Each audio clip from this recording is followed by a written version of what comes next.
gentlemen, welcome to another of our insights and of our programs. Today we are very happy to see two or three things. One, we see friends from a long time ago. I see Wendy and Mrs. Tan there, whom I think the last time we saw each other was 5 years ago. I thought it was more than that. I don't want them to know. And also we are very happy that we have a good representation from MFA. These are young officers. All of them will be ambassadors someday, but they have to pass the Middle East exam first. So they will have to pay particular attention today to what is being said. We welcome you and we hope that you will come more often for our talks. We have been speaking about the Middle East the last 2-3 weeks, and I think you have been inundated with so many reports and insights and press briefings, all kinds. There is a slight difference today. We are again speaking about the Middle East, but we are speaking of one aspect of the Middle East. And because I knew that this talk was taking place, I kept on watching the images. And among all those people you saw, you always noticed that they were women. And I think they were not the ones who really threw stones. I saw at one stage when they were throwing the stones and throwing it back, but there were women there. And it reminds you of many other instances. It reminds you of other regions. It reminds me of Cambodia because I was there in Cambodia, and where 2 million out of a population of 6 million were killed by the Khmer Rouge. And there, the one thing that stood out was the power of the women.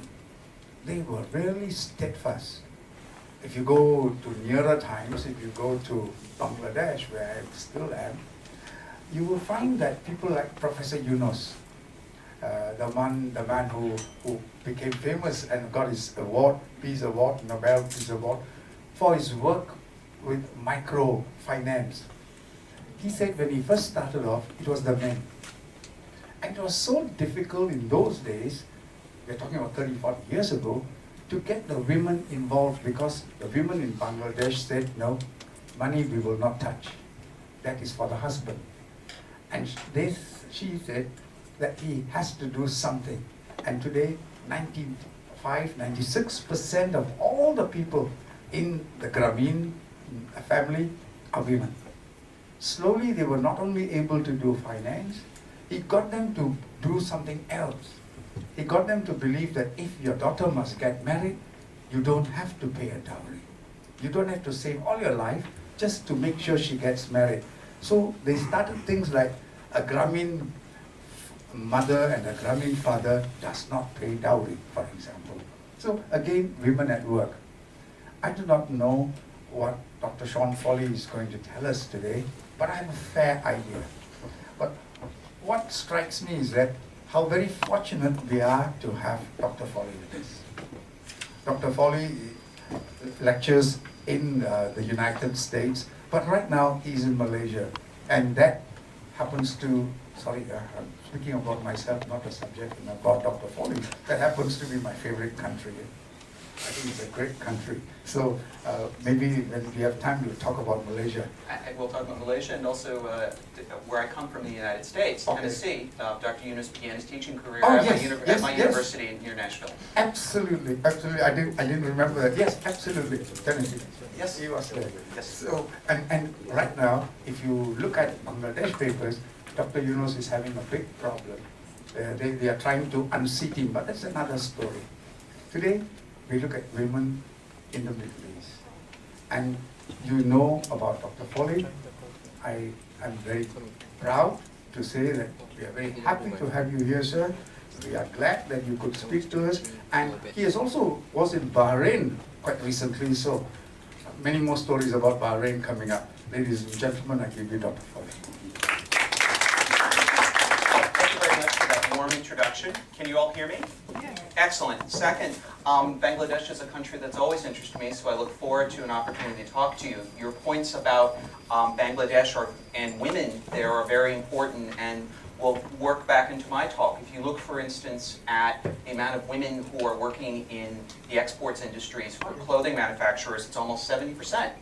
and you will see women involved in economic parts of the Middle East, particularly in the Gulf, in similar numbers. There are good comparisons to be made for that, and I wanted again thank you for that, and also thank you for the opportunity to speak to you and to the American Embassy as well for helping to make this work here. Okay, can we have our first slide? In January 2004, the woman that you see here, Lubna Olayan, stepped up to a lectern and to deliver a speech at the Jeddah Economic Forum. She was a natural choice to be the first woman to address this lecture series in a Saudi port city because she headed one of Saudi Arabia's best-known conglomerates, the Olayan Financing Group.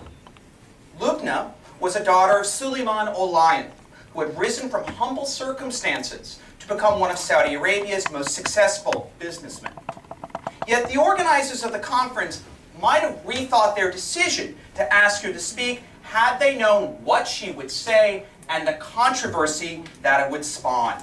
Throughout her speech that was entitled A Saudi Vision for Growth, Olayan outlined a vision of Saudi Arabia that was at odds with what the religious elites sought and still very much seek to project for the outside world.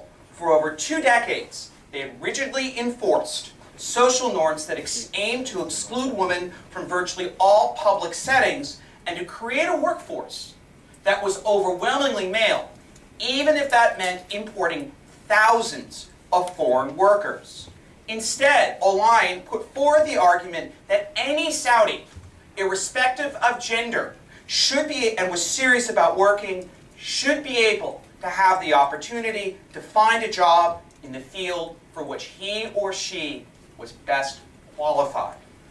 The reaction of the audience, that was composed of Saudi and foreign men and women, was enthusiastic and it was electric.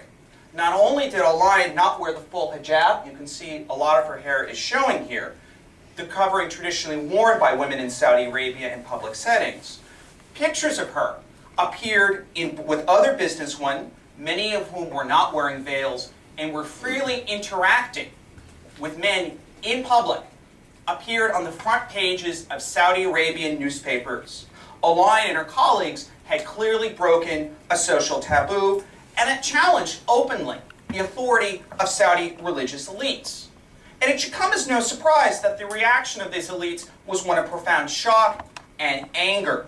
The highest religious figure in the kingdom, Grand Mufti Sheikh Abdulaziz ibn Abdullah al-Sheikh, immediately released a statement in which he condemned the summit, especially the public mixing of men and women. He argued that such behavior was at the root of every evil and a catastrophe, along with the sins of decadence and adultery. So he's putting this up pretty high, right? Pretty high sins. He also expressed his bewilderment and his sorrow that anything and such shameful behavior could have ever taken place in Saudi Arabia. Although he did not mention this woman or the conference organizers by name, he nonetheless made it clear that he thought they should be reprimanded. The mixing of men and women, he proclaimed, is highly punishable and prohibited for all. And these were not idle threats. 14 years earlier, in November 1990, the government had delivered swift retribution against 45 educated and elite women who would deliberately dismiss their drivers and had driven through the streets of Riyadh, an act legal under Saudi law, but frowned upon by the religious establishment. The government immediately dismissed the women from their jobs, confiscated their passports, and sought to shame them and their families. They were even labeled infidels. Some, in worse cases, were forced to flee the country. It took decades, years for many of them, to get back into Saudi life. And to make it clear how seriously the Saudi government took their act of defiance, it immediately changed the law to make it illegal, not only in a religious but in a civil context, for women to drive in the kingdom. Anybody in the future, any woman in the future, contemplating driving would face sanctions not only from state officials, but also from religious officials. This was taken very seriously. So based on this precedent, you would assume that this woman would have everything of state fall on her. No, that's not what happened. Quite the opposite occurred. The Saudi government did not take action against Olayan, who has continued to advocate for women's rights and appear at home and abroad without her Saudi covering and hijab. what's going on here?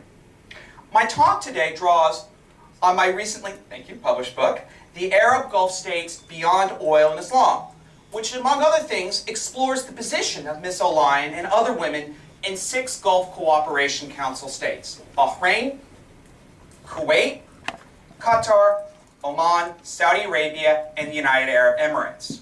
I contend that women in these states have taken advantage of recent socioeconomic and political changes, owing to their advanced educations, the ever higher social and financial costs of employing foreign workers, and the inability of their male colleagues to fill either skilled or unskilled positions. I also argue that the position and questions of gender are not limited to women. Just as women are expected to dress and act according to social norms and obligations, men are also expected to adhere to social expectations. The thobe or dishdasha and accompanying headgear worn by Gulf men may cover nearly as much body as traditional women's garments do and are just as politically significant. Finally, I argue that as women gain a greater role in life in the Gulf states in coming years, they will actually attain a position that will look much more like that of their grandmothers and great-grandmothers in the 1920s and 1930s than that of their mothers in the 1970s and 1980s. Next slide. To understand the contemporary history of Gulf society and the gender relations that will shape it in the future, we're going to have to start by looking back at that earlier period. During this period, women, like men, lived in generally poor societies in which pearling was often the chief means of livelihood. Within this environment, one's tribal, clan, or socioeconomic status is going to determine where a woman, who her husband would be, and again, who her male relatives would define their freedoms and their horizons. Often, that women could not choose their own husbands, and many were generally expected to wear the abaya and long cloak in all public settings. Yet, the wives of wholesale or retail merchants from the Iranian side of the Gulf, where social mores regarding gender were different than those on the Arab side of the Gulf, and what I mean by Iran, this side as opposed to the Arab side of the Gulf here, had significantly more opportunities for education. The wives were pearl divers, fishermen, grocers, blacksmiths, and a host of other trades had enormous freedom. From Anisa in Central Arabia to Dubai and the Trucial Coast, women were shopkeepers, they were traders, who sold goods to both men and to women, often at the insistence of their male relatives. Women also worked as seamstresses and were even Quranic instructors.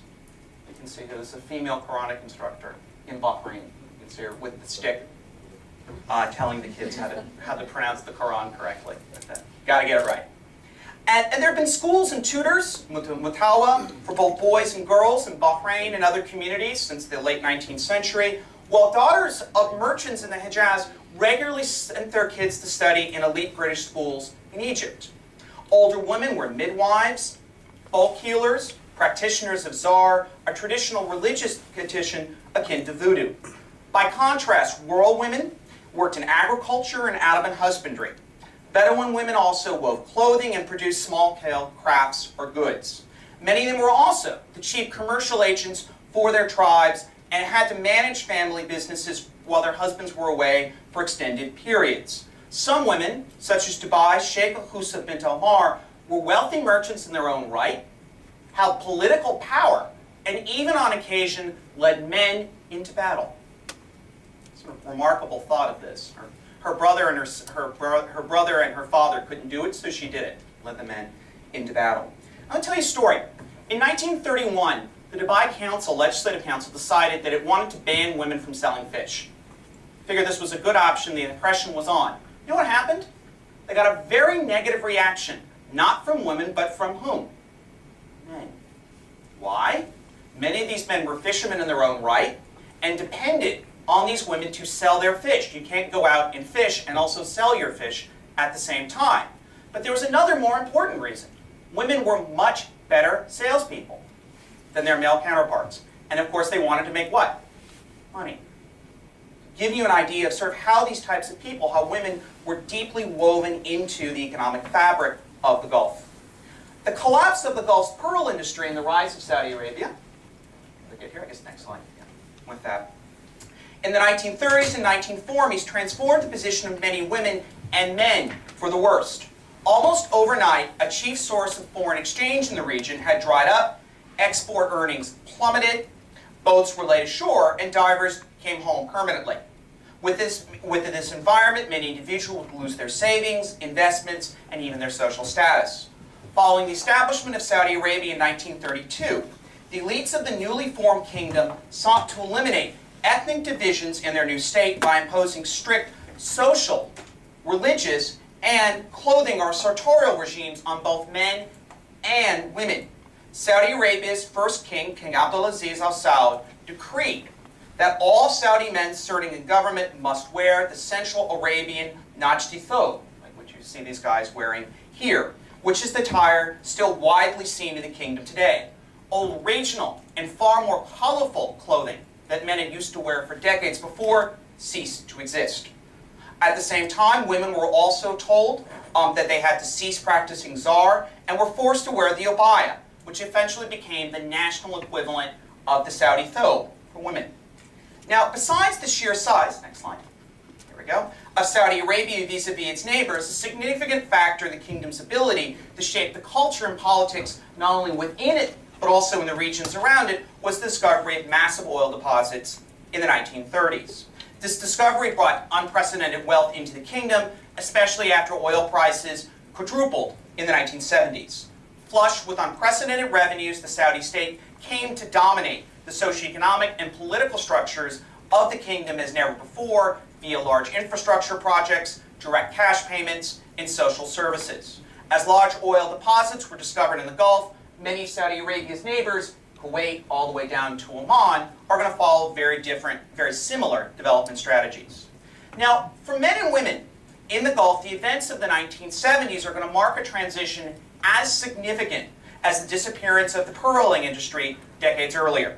Gulf states are going to invest their proceeds from this new money in infrastructure, including education. New universities are formed and sought to build robust modern economies. Gulf men and women would live in cities and would steadily gain access to every level of education. Yet at the same time, men and women were also encouraged to have very large families in order to swell, make the small indigenous workforce larger, particularly since it was extraordinarily small in comparison to the expatriate workforces from Europe and Asia, which were transforming these states in the modern societies. And it should be noted that these policies also reflected the desire of Gulf governments to check the ability of other Arabs, who are maybe socialists or Marxists, from influencing the indigenous political programs in these societies and to appeal to Islamist groups. These Islamic groups had gained influence in Gulf society after Egypt's defeat in the 1967 Arab-Israeli War, and the events of the Iranian Revolution, again on the other side of the Gulf, where the Shah's secular government could not check an a movement led by a Muslim cleric, the Ayatollah Khomeini, also gained political stature as well for Islam. The seizure of the Grand Mosque in Mecca in November 1979 and the Soviet invasion of Afghanistan a month later reinforced the position of these Islamic groups. And indeed, many Sunni Gulf Arabs by this period had come to the assumption, to the agreement, that Islam was the sole way by which they, as Sunni Muslims, could address the great Muslim world's challenges at the end of the 20th century. And no state is going to be more acutely aware of these trends than Saudi Arabia. And at the heart of the Saudi program during this period is a vision of society, again, that is technologically advanced, that looks like the West in North America, but would rigidly uphold Islamic values.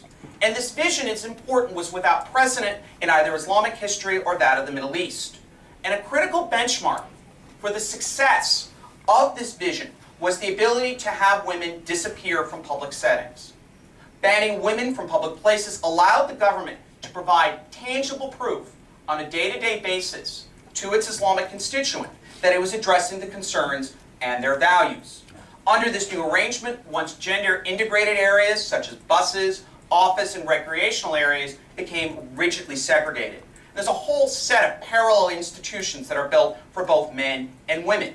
And again, to reinforce its commitment to its values, the Saudi government is going to give wide latitude to religious police to enforce Muslim morality regarding women in all public settings. They were let go to do what they needed.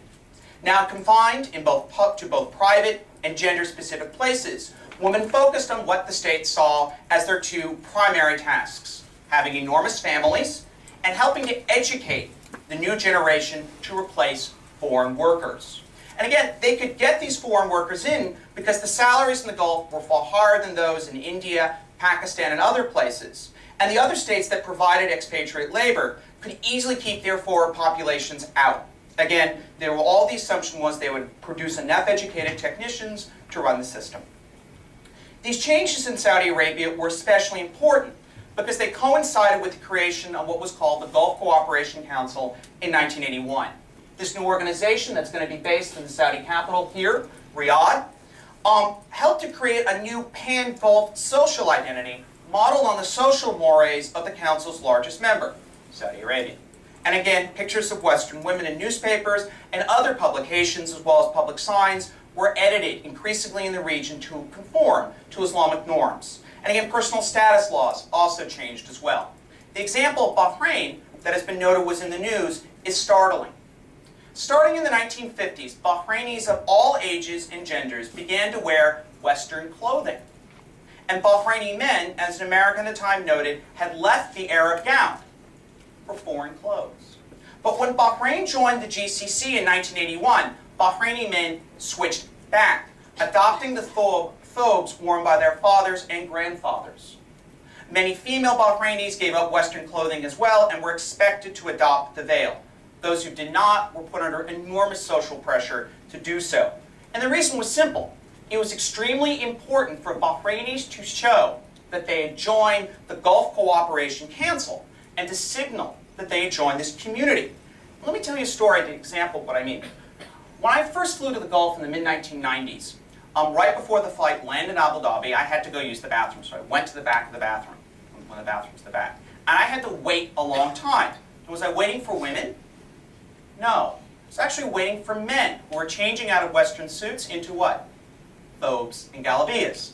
And they had good reason to do so. When we landed in Abu Dhabi and I went through customs, the guy ahead of me was an Emirati national. But he was wearing clothing like I was, and the border guard gave him hell. Basically said, why are you wearing this Western clothing? You're an Emirati, you should be wearing what? The thobe and the galabia. So that it begins to give you an idea that these social pressures that we assume are just on women, clothing could also apply to men as well. And from the start, I should note though, this Islamic facade, sort of proving that these were Islamic governments controlling women, had tangible limits. Wealthy Gulf Arabs of both genders would often wear Western-style clothing behind closed doors or at embassies, where men and women would often mix freely. At the Aramco, which is the Saudi oil company complex in Dhahran, Saudi women often mixed very easily with men, would work side by side with them, and they would wear Western clothing. Saudi women regularly drove on the compound, and the Saudi government issued official driver's licenses to Westerner women whose husbands worked with Aramco. Furthermore, the Saudi women drivers weren't the only ones who drove. Bedouin women who drove and lived in communities far from cities regularly drove. There were so many female women who drove during this period that Prince Bandar bin Sultan, a Saudi prince, half-jokingly told the Washington Post in 1978 that the spearhead, he said, of Saudi's women's movement will come from the Bedouins of the desert. So even though the Saudi state is saying, hey, women can't drive, all these other contexts, there are many examples in this region where what are women doing? Driving.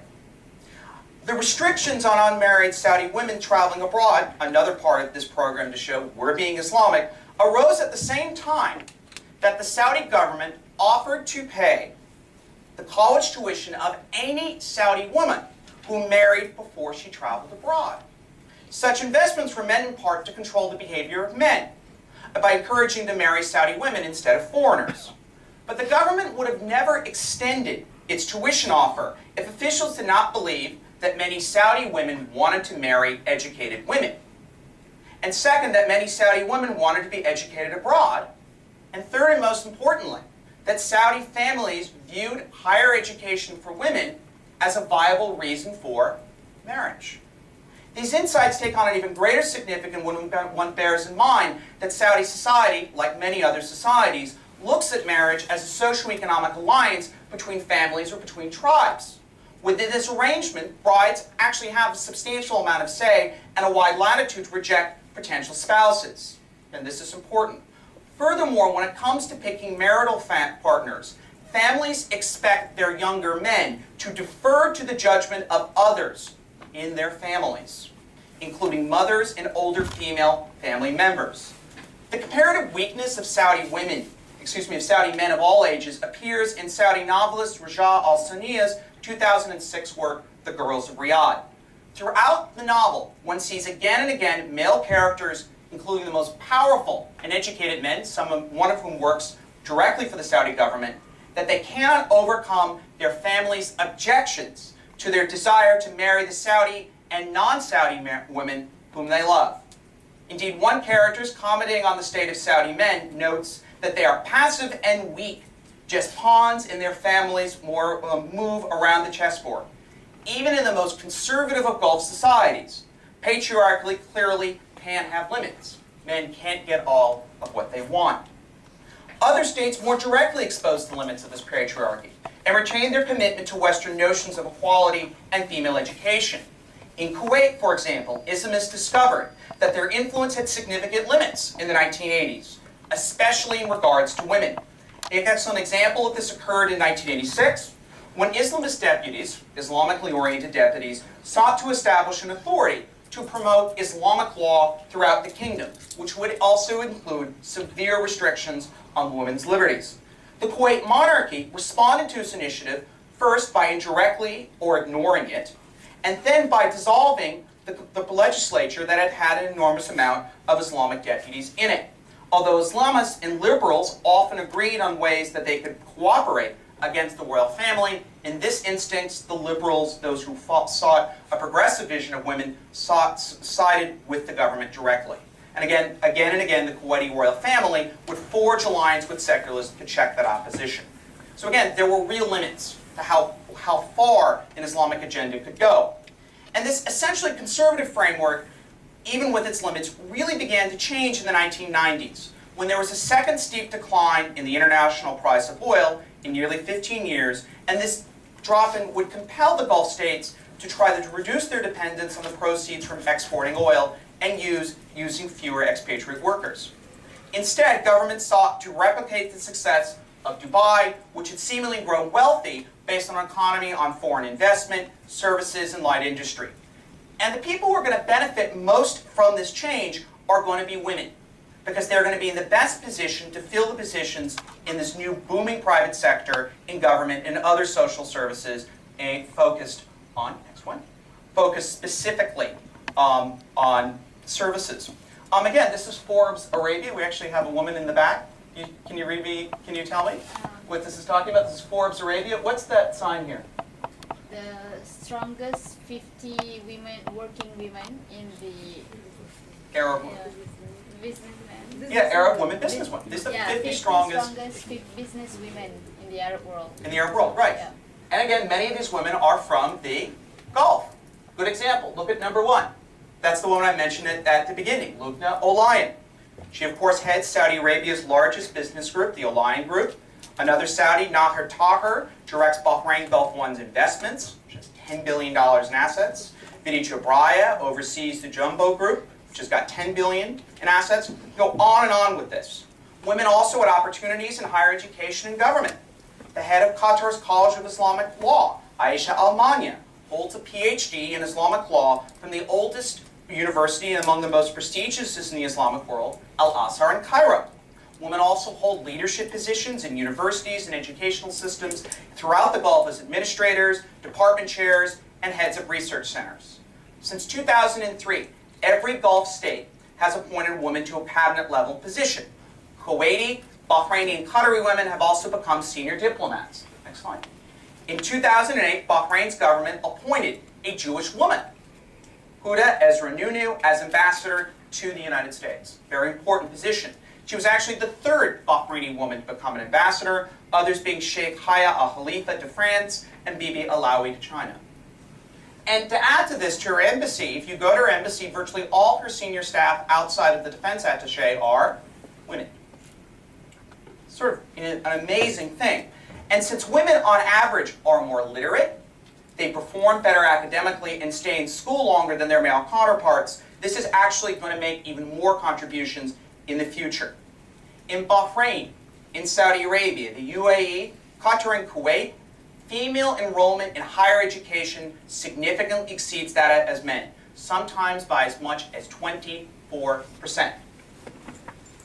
Indeed, on average, in any school, women represent 2/3 of all students. They also dominate a variety of disciplines in the liberal arts and journalism, where they represent as many as 90% of students.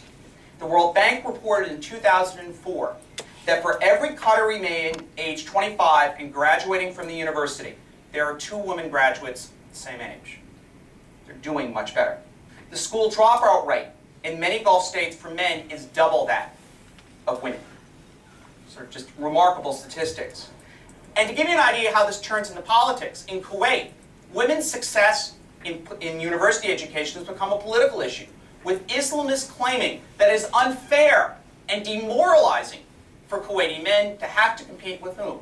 Kuwaiti women in university settings. That gives you an idea of how powerful of an issue this is. And women, I should note, like Nono, are also a powerful symbol for regimes in their ongoing struggle with Al-Qaeda and other violent Islamic groups, many of which voice their grievances against governments in patriarchal terms, seeking to impose even stricter controls on women than exist. Education women in particular also provide these regimes that are often seen as the rest of the world as authoritarian, as religious, and as putting down of women, with a more cosmopolitan and a less austere vision of Gulf states. And this is not a minor issue. As we all know, Osama bin Laden is a Saudi, and all but 2 of the hijackers on September 11 terrorist attacks were from the Gulf. And because of the Gulf's close ties to the international economy, including places here like Singapore, and their desire to win foreign investment, they care about what you and everybody else in places like New York, London, Paris, and elsewhere look at them. This explains why this woman, Taher, was chosen in 2005 to lead a Saudi trade delegation to the United States to obtain more foreign investment. Again, does she look like a Saudi to you? No. Again, is she wearing the abaya? Is she wearing anything else? What is she wearing? Normal Western clothing, not much different than many of the women in this room. That is to make a powerful point. And because of these critical changes, these type of women are going to make even more changes in the future. Despite decades of programs promoting indigenous sect workers, again, those from these states in every economy, such workers have been unable to obtain the skills necessary to compete with foreign workers. And those foreign workers in many of these states represent nearly 90% of the workforce. And these workforces have grown even worse in the last 10 years, where population growth rates have led them to reach as much as 90% of all people living in Dubai in 2008 were foreigners. It gives you an idea. Indeed, there are so many foreigners in some communities in the Gulf that there's actually fear that their culture and their society is going to disappear. That Arabic will no longer be spoken, and in fact, the dominant languages will be English or those from Southeast Asia. And if this isn't enough, that they're going to lose their culture, these expatriate workers send thousands, millions of their dollars back home. They spend very, very little of their money at home. And indeed, that money is important because it is tied to the US dollar. These are states that sell a good deal of oil, and oil is denominated in dollars, so their currency is linked to the dollar. The dollar, as you may know, has decreased rapidly, particularly since 2003. And as that dollar began to decrease, that meant that they had to pay more and more money to keep the salaries up to where they had been before, and to actually compete with salaries in places like India and Pakistan. In the past, they've been able to assume that whatever they paid was more than that in other parts of the world. But as the dollar decreased, that meant their currencies declined. And that meant they had to pay even more money. So that lots of money and even more is going out. Women, of course, could give Gulf states a natural alternative and a way of solving these issues. And again, they already account for 1/4 of the workforce in the UAE and 60% of the government workforce in Saudi Arabia. Yet, there are always problems with this issue. To begin with, not all women study the subjects that Gulf employers want them to study.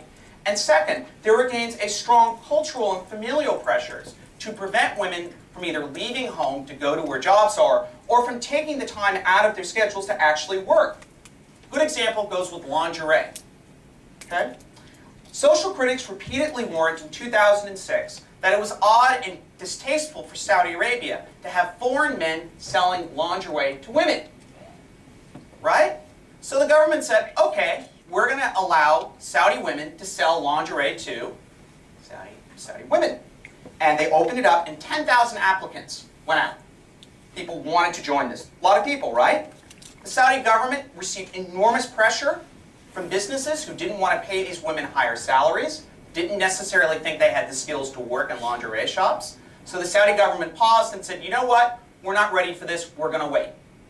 5 years later, they're still thinking about this issue. I mean, a clear example, right?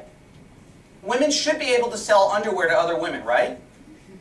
Doesn't quite work out that way. And to make it even worse, how they're going to resolve these issues is even made worse by the fact that men are increasingly unqualified to work in any job outside of family businesses or the military.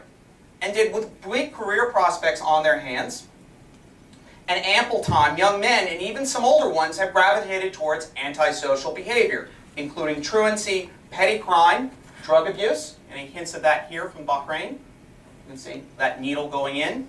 Other types of thing, religious extremism, and something called drifting.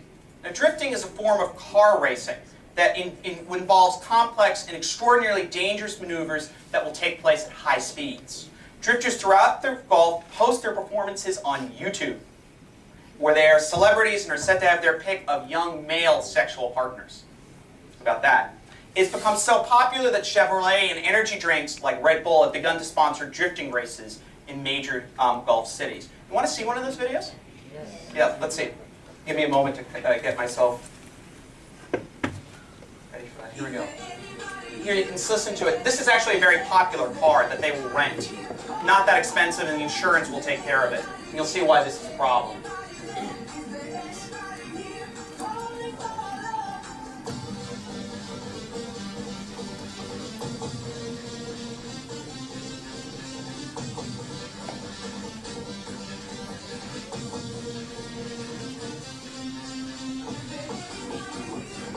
Yeah, do you want to turn the light out so you can... And you can see there are lots of people here. Is this dangerous maneuvers? Absolutely.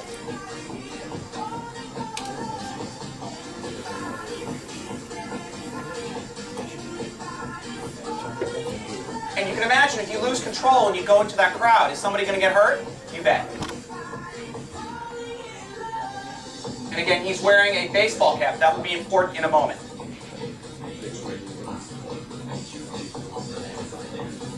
Anyway, you get an idea. Is he driving safely? No, absolutely not. Yeah, that's the thing. Okay, well, I don't want to, as much as I want to show that, don't worry, there's another video coming soon. In a moment, you'll see about that. Okay, this is dangerous in its own right? The dangers of drifting have even more to do. We'll get to that now. One of those, for instance, 3 young boys would die in a car crash in which a Saudi naval officer, a man named Faisal al-Utabi, better known as Abu Qab, which means the man who wears a baseball cap, wrecked his car while driving at a high speed. This caused enormous publicity in Saudi Arabia and the Gulf, especially after it was revealed that he had over 60 speeding tickets. Should have been well off the road. And again, there have been several deadly accidents in other parts of the Gulf. And I should note, one of the most dangerous of terrorists was a drifter. Yusuf al-Ayeri headed al-Qaeda in the Arabian Peninsula before he died in a shootout in 2003 with Saudi security forces. And again, if you hear sort of the discussion of this, al-Qaeda in the Arabian Peninsula is one of the most dangerous of these organizations in the world, and one which the American government spends a great deal of time thinking about it. And, you know, as bad as this is, these aren't the only things holding back men.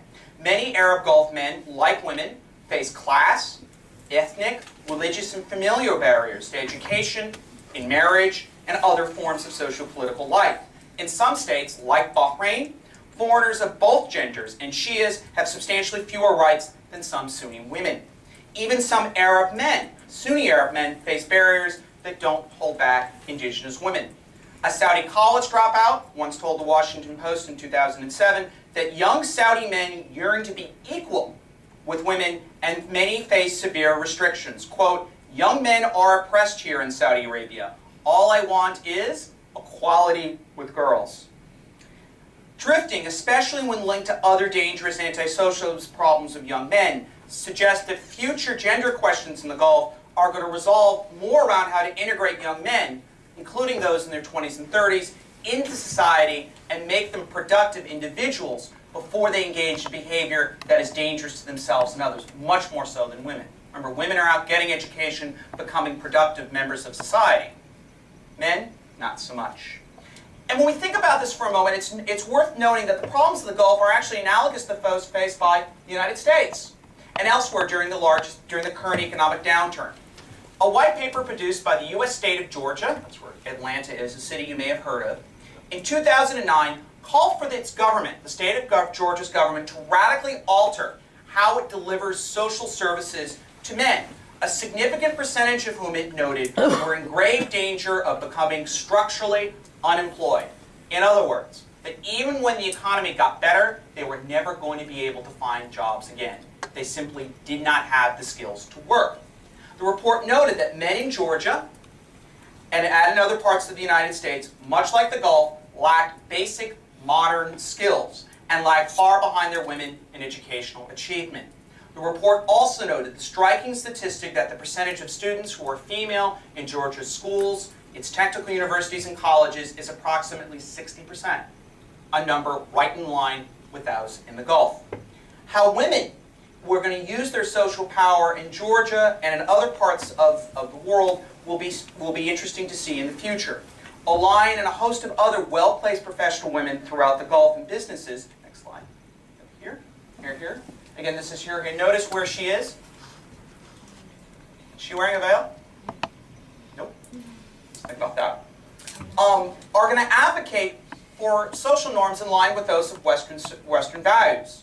Indeed, she understands that extending the right to vote to women, permitting them to drive or serve as judges or let them work in jobs that take them past 6 o'clock in the evening, issues that make headlines today are going to be minor in comparison to the issues facing these Gulf states when women emerge as the only segment of the population capable of working in government or in modern industries.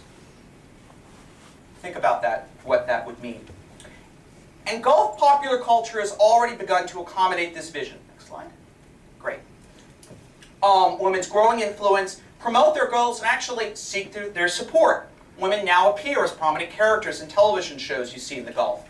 Saudi Arabia's first feature-length movie, Kayf al-Hal, you see here, treats the desire of a college-educated young woman to have a career instead of marriage after finishing her education.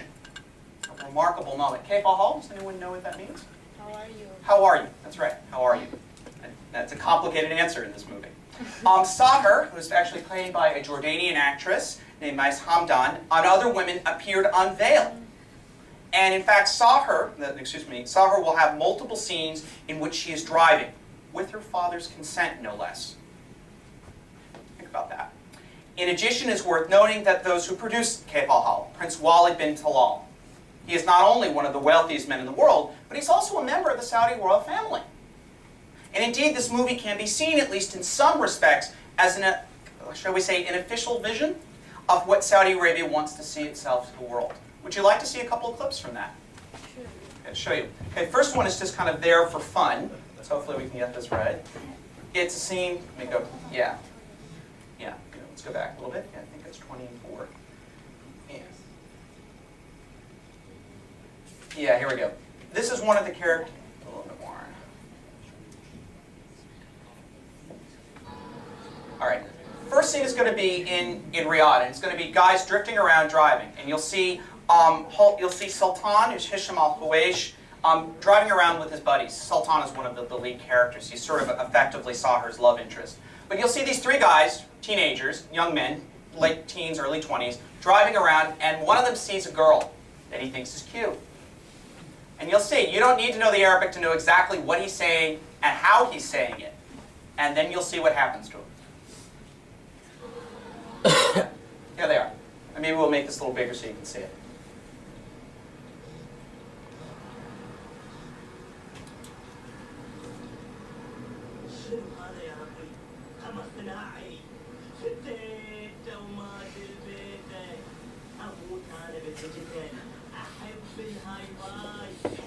Do you understand from the tone what he's trying to get her to do?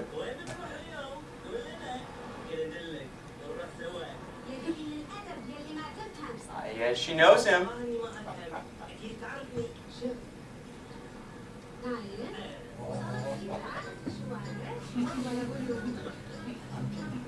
Do you think that's who he wanted to be hitting on? Yes. And it wasn't just that. He was using, I mean, really, the vocabulary is what? Very vulgar. Absolutely.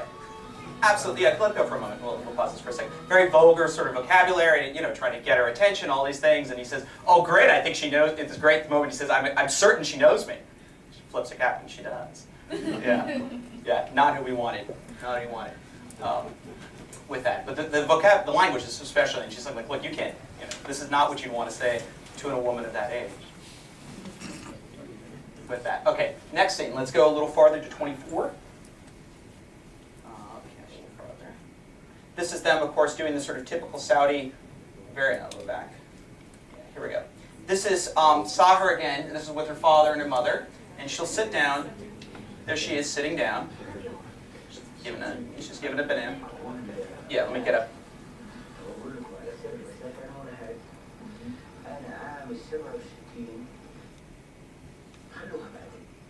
Okay, just missed it. There we go. You'll get through this is one of the great characters, the grandfather, who's telling stories. You'll see in the next minute, in a second, the really key part.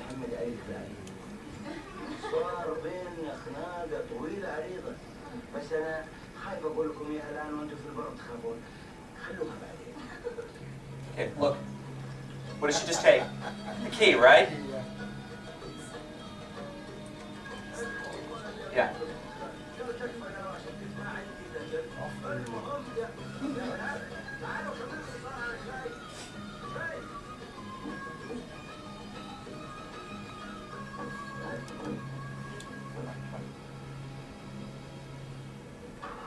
Okay, first, let's recreate the scene for a second.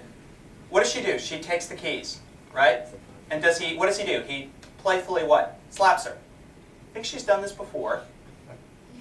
Absolutely she has. Indeed, in the next scene, there she goes.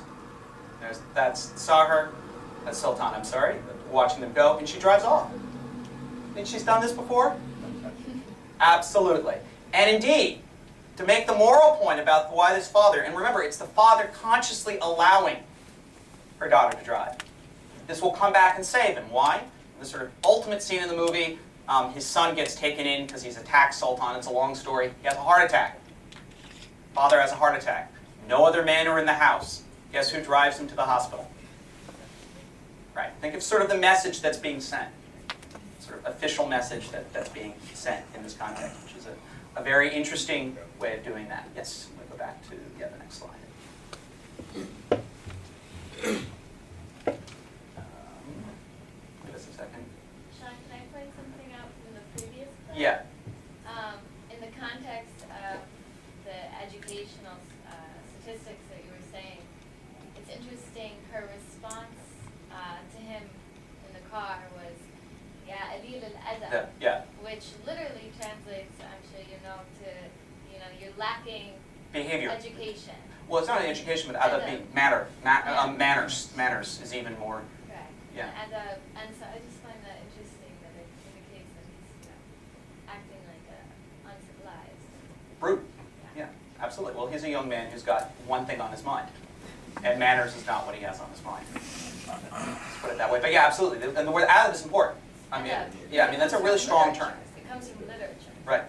Yeah, no, behavior, manners, and there's a whole tradition, very right to point that out, of a discussion in Islamic context of adab being very important. How you behave, how you act, which is saying you're not acting the right way. With that, and he's of course very embarrassed with that. Good point. Add to a couple of other things. See this vision that's here, but let's be clear. Not all women in the Gulf are going to support this vision. Islamic parties in Kuwait have polled very well among women, both young and older women. And many women in the Gulf have not given up the hijab fully, by any sense of the imagination. And there's a precedent for this type of conservatism among women in other parts of the world and the Middle East. This is a very famous picture from the 1970s. This is from the Iranian Revolution, in which women in veils holding up what? A rifle. Was supposed to show the Khomeini's support for the revolution. So not everybody thinks this way by any sense of the imagination. A woman, Rajel Sania, who wrote Girls of Riyadh, actually lives in the States, in Chicago, but still veils. So again, we want to be certain there are other ways. And I should note that in terms of women, women are still actively involved.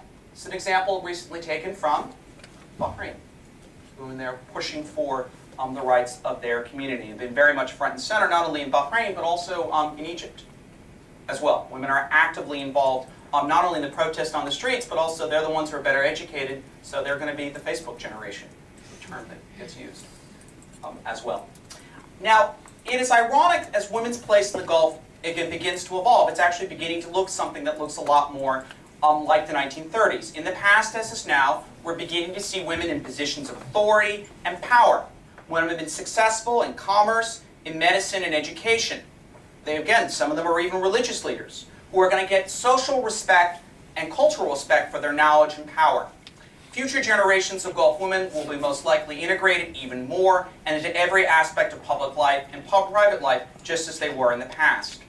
Once this happens, the earlier vision and historical experiences will be reinterpreted and reevaluated. As this man, the American songwriter Cole Porter wrote, "A point may make a point." He said, "If you want a future, darling, why don't you get a past?" With that, if they get their past, they'll have a future. With that, thank you very much.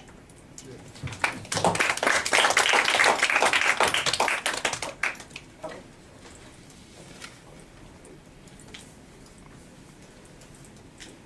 This thing takes 2 seconds before it works. Yeah. Thank you very much, Dr. Foley.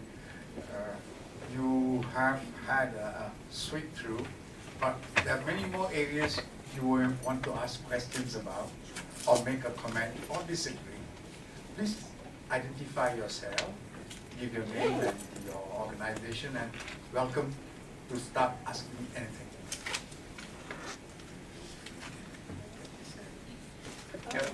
It's always helpful to it's always helpful to know who you are, because you of course know who I am.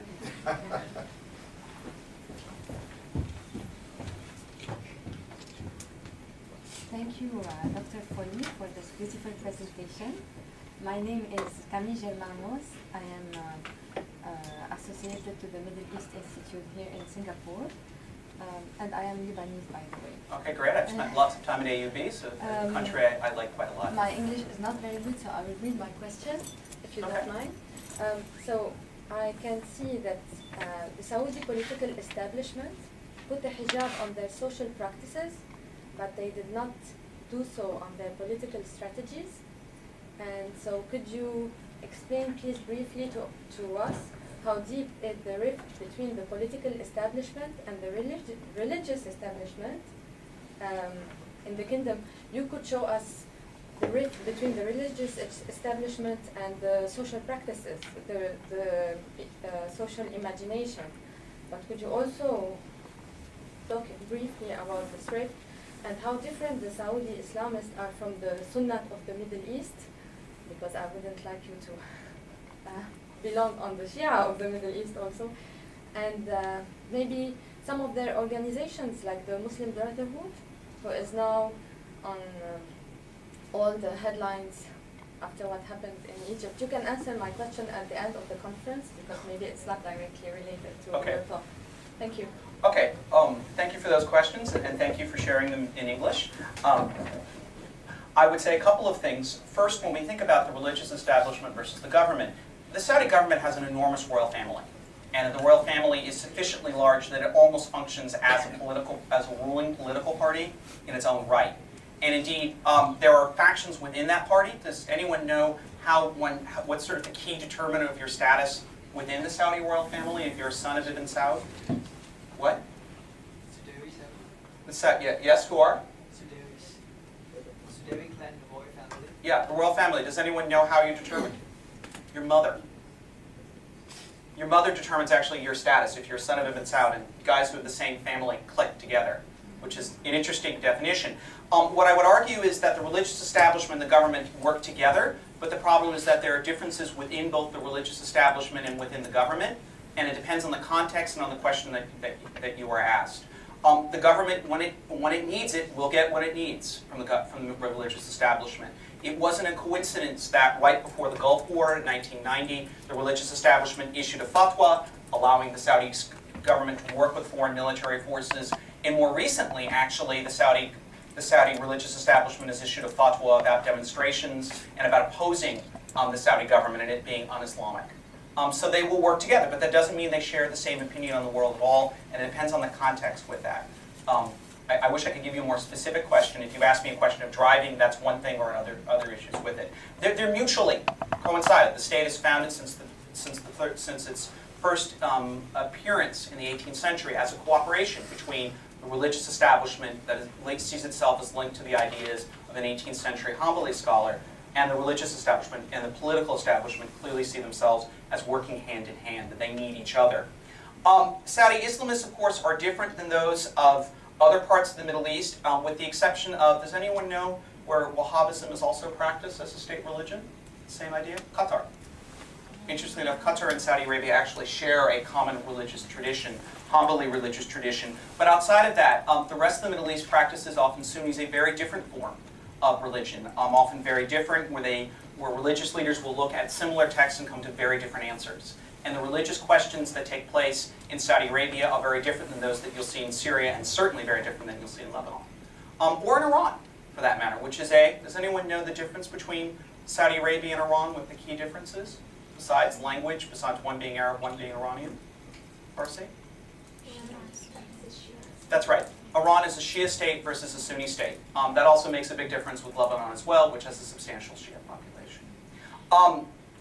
One other thing to mention about Saudi Arabia that's also important is that although the majority of the kingdom is Sunni, there is a large Shia population. Does anyone know where that Shia population lives? Very important actually to remember this. In where? I'll show you on a map where it lives. Right here. In the south? In the eastern province, which also happens to be where a lot of oil is located. Last thing about the Muslim Brotherhood, can I answer that question afterwards with that? The answer is the Muslim Brotherhood and the Saudi state have an interesting relationship, but that's a different. You may want to talk about what's happening in Egypt after Mubarak. Is that your question? Yeah, let me wait on. Do we have? Yes, please. Thank you, Dr. Foley, for your talk. Rena Corey, Middle East Institute at Georgetown University. I wanted to ask, there's a history in revolutions and nationalist movements of women's aspirations being sort of co-opted by nationalist aspirations, and where women are reverted back to the idea that you were talking about with producing and making good citizens that will support the nationalist cause. We saw this we've seen this in Algeria, we've seen this in Palestine, 1936, and since then. And I'm wondering, with the upheavals taking place currently, do you anticipate, for example, in Saudi Arabia, they've been taking quite radical stance against the revolutions. Do you anticipate that some of these advances will regress? No. There's a fundamental difference in the social context between the two. At the beginning of the 21st century versus the other periods, earlier periods you mentioned, if you look at who is educated, who can do the actual jobs, in this context, it's overwhelmingly women. And it's going to have to take an enormous amount of changing and social change to reverse that. The guys simply aren't in a position to work. That's where the title comes from, where only women will work. How they negotiate that within a conservative context, how do they do that while still staying consistent with a relatively conservative vision of Islam is going to be a very, very tricky thing to do. They can't go back like they've done in the past. That seems unlikely. Doesn't mean they won't try though.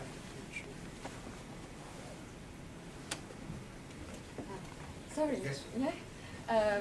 Actually, I realized from what you are saying, I don't understand clearly, but if women are getting the education abroad, and if they are the only one who who would be qualified in the near future for certain jobs. There will be maybe a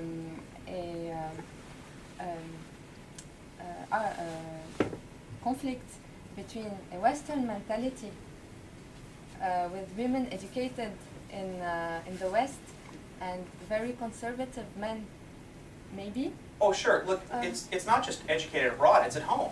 If you look at numbers at Saudi, at any university in this part of the world, in the Gulf, 2/3 of students are women.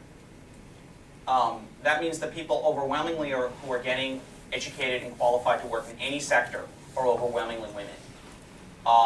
And yes, that is a basic problem on two levels. One is not only are conservative men going to have issues with women leaving the house, but these are also men, how do you marry? In a context in which you have a patriarchal context where the husband is supposed to be the provider, supposed to be the one in which all that is there, has to pay a dowry as well. What do you do when that woman is making X amount of thousands of dollars a year in an office, and this guy can't get anything better than working as a government diplomat or maybe in his dad's business? So it's not only, even if the guy socially is okay with a more progressive, with a more westernized vision of the world, you're going to have to deal with that very basic question. How do you pay dowry if a guy can't get a job? How do you deal with the fact that this woman will be a significantly higher earner of income throughout her entire life? Yes, that's an enormous social challenge. How do you reconcile those issues? And it's going to be a conversation that will take place among both men and women, but in which women will have a prominent role by definition because they have the skills. Part of the reason why Lubna Olayan is a powerful case is she challenged the system. Now granted, she comes from a prominent family, has connection to the royals, but she openly challenged the system. And the Saudi state made a conscious decision not to give a backlash to her. She was that powerful, that influential. And women as a whole, as they get more of those skills, are going to be in that position in the future. How they resolve that with their male colleagues, how they form families, how they make society work, that's a different question and will be a very interesting one to watch. Does that make sense? Yes.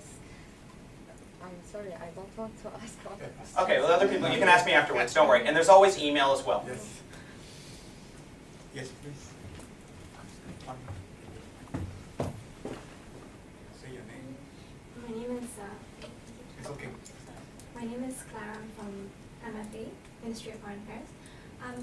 Is there room within Wahhabism? I know it's quite conservative for maybe more progressive interpretations of Islam, so that they can relax certain rules to allow women to play bigger roles in society because the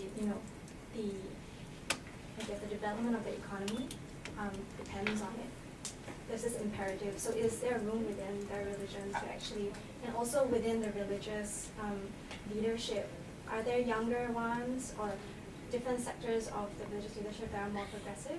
Oh yeah, absolutely. The Saudi religious leadership, and it's not only by age, it's also by where you've been trained, have different ways of looking at the world. And indeed, the Saudi religious tradition has at certain points, the Saudi state has pushed more women to leaders who have more progressive issues with women. They've given awards, for instance, to religious leaders outside of Saudi Arabia who champion women's causes. But Qatar is going to be a really interesting case. As you all know, Qatar won the World Cup, right, for soccer, beating out the United States. Oh well. With that, and what's going to be really interesting about that is that effectively part of the deal where Qatar is going to allow this is, first of all, they're going to have to allow in lesbians, gays and lesbians. That's effectively part of the bargain. They're going to have to let in Israelis as part of the bargain. Also allow for a lot more social freedom, including probably drinking in public, as part of the bargain. And that over the next couple of years, there's an implicit decision by the Qatari government to use the World Cup as an opportunity to reform Qatari society. And the Qatari government is, again, an interesting case study because they are the same religious tradition as the Saudis. And if changes happen in Qatar, eventually those changes will potentially stream back to Saudi Arabia as well. They're going to provide a very powerful and a very close example.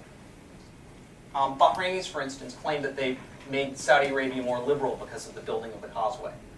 But that's a different story. But Qatar itself is the same religious tradition.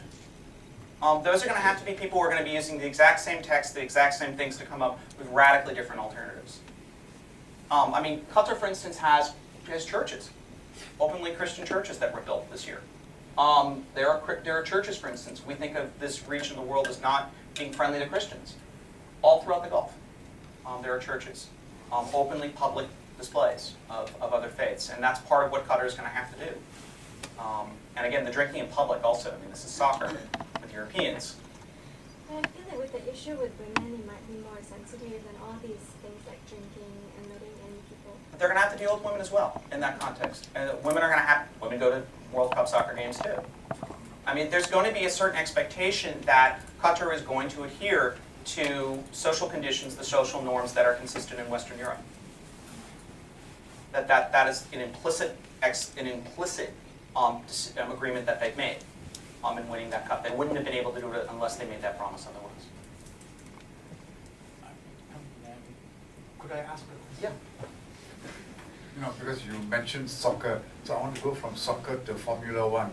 Yes. Of course, not good for the Bahrainis right now, but that's a different story. That's why I wanted to ask you about Bahrain, actually. You have been there, you know the place. Whether you could give us just a few words about what you think is happening and how would it develop, if at all? As I spoke with my colleague from Georgetown, among others, this is it looks really ugly right now. Let's sort of back up and talk about, let me make sure I get the statistics right here. Okay. There are about 1 million people on the island, give or take, about 1 million, give or take, a little more, plus or minus. Roughly approximately 70% of the population is Shia Muslim. Again, the same religious tradition as in Iran, but many of them are Arab. But although it's 70% are Shia, the ruling government is Sunni. That has always been a rub on an issue. Bahrain also has a significant population of non-Muslims. Somewhere between 18 to 20% of the population are Christians, there are Jews, there are Hindus, there's significant other types of populations that exist on island. It's been a interesting mix. And where the rub is right now is between a Shia government, between the Sunni government and Shia populations that were inspired by events in Egypt, in Tunisia, in Libya and other places, to push for a reforming of the system that supports Sunni Muslims and report for a more constitutional democratic model along the line of the United Kingdom. The problem is that the Sunnis who run the system see that as an enormous challenge, and also the Saudis do. The Saudis are worried that any state, if Bahrain falls and the Shias take over, the Shias in this population, that form a significant percentage of the population, are going to start asking their own questions. And their relationship with the Saudi government has been ambivalent at best. The relationship with Bahrainis and its Sunni and Shia government populations has never been good. It's probably dreadful would be the word I would use in the Saudi context. They'll shoot. Unlike the Egyptian army, they'll shoot. My name is Green Chandra from Middle East Institute. You said that 60% of the students are female, and even females went to go to university, but the females do not take much important roles in a business, in politics. So why do the parents still want to send their daughters to school? That's a valid question. Again, this actually goes back to the point that was pointed out earlier. With the national tradition, oftentimes if you're going to produce good sons and educated sons, you need educated mothers. That's part of the reason for it. And again, it's also a way of looking modern. This is what modern societies up to a point do. What's interesting is that many of these women go into private sector because in the private sector, unlike the government or other sectors, they actually can benefit because the standards are going to be higher, and where the expectation is going to be if you can perform, we'll keep you in. You can see the same thing as well from our friend from Lebanon. My friends who teach at AUB, the American University of Beirut, talk about how much better their female students do. And that their female students are the ones who will succeed, particularly in business, for those reasons. But the reason is simple, family. And they invest, we're talking billions of dollars in educating women. Billions and billions of dollars, enormous amounts of money, construction projects, hiring teachers, literacy, all those types of things.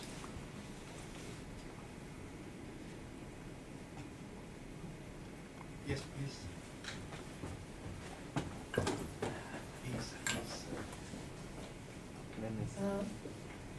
Good morning or good afternoon. Thanks, Dr. Sean. My name is Hannah. Apologies, I came in a bit late, so my comment may have covered, or my question may have covered whatever you have raised earlier on. But I was just wondering that in terms of understanding a sort of a patriarchal societies that sort of favors men in terms of how they position themselves in society, why then did those men do not take advantage of those opportunities, and why are they lagging behind the women in terms of education or like those very influential positions in universities or government? And my next point is more of a comment, or you may consider it as a question. When talking about gender, I don't usually like see how clothes sort of factor in as a strong point, but how you presented your points, it would seem that it's a very important point for yourself. And I'm just wondering why, for example, how you position your pictures and your graphics of Arab women was that how it seems that a more Western profile or clothes, it seems to suggest a more progressive outlook, as opposed to your pictures of those wearing full face veils or those who are demonstrating or those who are sort of anti-establishment, very conservatives. Whereas I heard even from colleagues in LKY who went to train certain government officials in Abu Dhabi that those very powerful women in government positions are those who are exactly still wearing the full face veils and very sort of conceived Islamic clothing. So I'm just wondering where your thesis is when it's talking about clothing for Muslim women in the Arab world. Thank you. Okay, good questions. First, with men lagging far behind, this is a question that actually is applicable not only in the Gulf, but also in societies that look radically different. This is a problem not only in North America, but also in the Gulf and also in Southeast Asia. If you look at Mahathir bin Mohammed's book, it's the most recent introduction to the Malay dilemma, he actually says, where have all the boys gone? He actually says, and we have, it's amazing. He lays out the exact same problems. He says, we have all these women who graduate from school, they have higher degrees than men, and we have real difficulty getting people married. So the first question is in terms of this is a problem in both societies that are identifiably patriarchal and non-patriarchal. Part of it is that women generally do better in school. After certain types of ages, men have opportunities in other areas. I would argue in the Gulf, there's never been a specific, men have always had opportunities in other areas where education isn't necessarily required of them. If you go back and look as early as the 1930s, 40s, British officials actually note in English in classes that women overwhelmingly dominate the early university classes and college classes, already as early as then. So this is an ongoing issue. I'm not certain of the final reason for it, one of which is they simply have other opportunities, but there must be other factors at work with that. That's more pointing out of what that problem is than giving you an exact answer. It depends on the context with that. The second one is clothes factoring in. There's absolutely no question that there are progressive versus non-progressive women, both of whom wear clothes. The woman who authored Girls of Riyadh, that could take a position towards society that could be seen as progressive, wears a veil. And indeed, you can't make a judge one way or another based on someone's political beliefs, their view of looking at the world, or their view of gender by looking at what they wear. That said, the veil remains a powerful social issue, in part based on definitions from the West, but also because within an own society, that the Saudi government or other societies have made a decision to make the veil a specific issue. When I'm arguing about clothing is that just as the veil is a powerful issue for defining women, so is what men wear. And to say about these issues, let me just make a further point. I always like showing this clip. Okay, here. I'm going to sing this. I like when talking about veils, and you gave me a good opportunity. Thank you.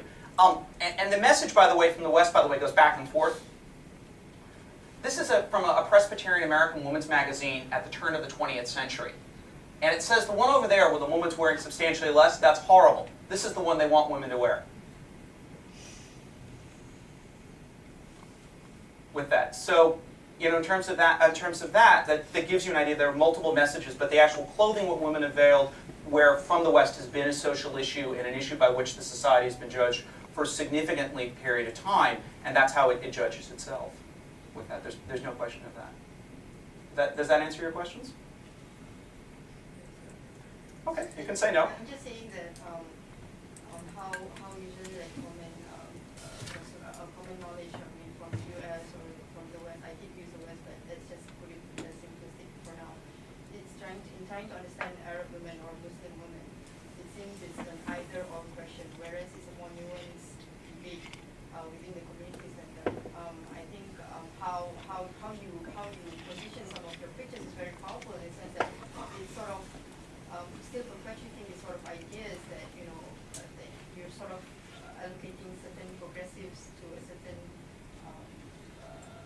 exterior clothing, and whereas I think if you're trying to understand Islam or Arab world or how it's understanding Muslim women, it's a very different question to answer. Sure. Part of the reason it's done that way is that's how they define themselves. That the veil begins within a political context in Saudi Arabia or in other parts of the Gulf. The wearing of the veil, the actual forcing of wearing the veil, has a political statement that goes with it.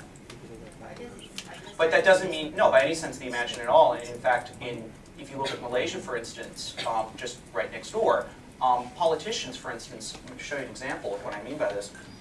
This is the Prime Minister. Let me pass this around. The Prime Minister at a news conference. Now, he's with his wife. He's wearing something on his head. He's wearing a traditional outfit. Yet his wife isn't. With that context. Sure, if I can have a larger... Let's say there was an example of that. Yeah, no, there's Najib, but no, what is he wearing? Well, that's the ceremonial. Headgear, yeah. It goes with the dress. It goes with the dress, but there is. But no, if you go to a party conference, that happens every fall. You'll see hundreds of guys. All. Actually, I would look not so much at the dress. Look at their eyes. Yeah. Yes, absolutely. Yeah, it's not the best of shots. But the idea of the headgear, absolutely. But just pointing out that the point of looking at dress is this is an issue as how it's defined by both men and women in this part of the world. And in part that's based on their own traditions, but also because the conversation from the West, and whether this is good or not is a different question, whether this should be or not is a different one, is so part of the culture and part of the dynamic that it has to be part of how you discuss that region. Again, whether someone wears a veil is not going to tell you anything about their political views one way or the other, or their social views, how cosmopolitan they are, or anything else. Anybody else? Otherwise, any burning question? Otherwise, do you want to answer the Brotherhood, please? I can spend a minute talking about the Brotherhood. Okay, the Muslim Brotherhood, some of you may have heard of it. It's an organization that dates back from the 1920s. It's an organization that seeks to promote a vision of the world by which Muslims can operate in the world and operate in modern contexts and modern institutions while retaining Islamic values, Islamic institutions. But how do Muslims balance that dynamic? And they've been a political force in Egypt since the 20s. Founded by, and their leaders, including Hassan al-Banna, Said Qutb, for instance, another member, have made significant contributions to Islamic thought and to various ideas over the last 100 years. They're an important organization, and at certain periods in mid-century, it actually looked as if the Muslim Brotherhood might actually take Egypt during a revolutionary period. It didn't happen. There have been enormous fears, both inside and outside of Egypt, particularly in the Western United States, as that with the fall of the Mubarak regime, the Muslim Brotherhood would take over. It is seen as it is the only organization that is strong enough to take over. And the examples that are proven for this are the Iranian Revolution, where it seemingly a secular revolution was hijacked by religious leaders, and also in the case of the Palestinian territories, where there was an open and free election and an Islamic movement linked to the Muslim Brotherhood, Hamas, won. I would probably make the argument that those fears are overblown for a couple of reasons. One of which is that the Muslim Brotherhood in part, is politically important because it has never had to compete against secular forces in an open way outside of the government in direct elections. And I would assume, in fact, I'm pretty certain that any secular political opposition groups who have played an enormous role in the January 25th revolution will receive substantial funding and support from both within Egypt and outside of it, that they will be in a good position to do that. And also the Muslim Brotherhood, in its other points in the past when it's had opportunities to take power, has not been able to figure out how to do it. It's one thing to be a social organization that provides services to the poor, which it does exceptionally well. It's also one thing to provide social criticism. Running and winning in elections forming a broad-based constituency, forming a broad-based political ideology that can win a national election is something very different. And in fact, one saw them constantly making mistakes during the demonstrations after against Mubarak, constantly going back and forth. And it's not likely that they're necessarily going to lead it. I could be wrong, but I'm willing to bet I wouldn't be necessarily that fearful. And again, if you look at an organization like Hezbollah in Lebanon, for instance, which is a very interesting organization, it too's politics that not always necessarily go in the direction that you think it's going to. Thank you very much. May I, on everybody's behalf here, thank Dr. Foley. It has been really very exciting, and you know, you told us a lot of things, and we thank you for it. And I'm glad we could answer questions from Lebanon to the young man there who's taking your photograph. He's actually here with us for a short while before he goes to university. So I expect he'll do very well. Yes, he's wondering why. She's worried because the girls are going to do very well. Look here. I mean, look here. There are plenty of women in the room, aren't there? Can I ask you to join me in thanking Dr. Foley? And on previous occasions, we gave things like, you know, safari tickets, night safari. We have improved since then. Oh, okay. Accept. Oh, of course. Sir, this is for you. Oh, wow, thank you. And I have something also small for you as well. This is from ISTAC, among places where I am including a copy of my recent Thank you. book. This is, we had a look at it before. This is the book. Oh, wow. This is our, it is an MEI product. Oh, all right. And this. Yes. So we will put it in our library, but maybe if you could spend a couple of seconds to autograph it. Absolutely. To the institute, so Yes, you of know, course. we like to pretend we have a lot of important things. I'll do my best to fake it, don't worry. I come from a long line of actors and other people. My grandfather was in vaudeville, so we're good at this, don't worry.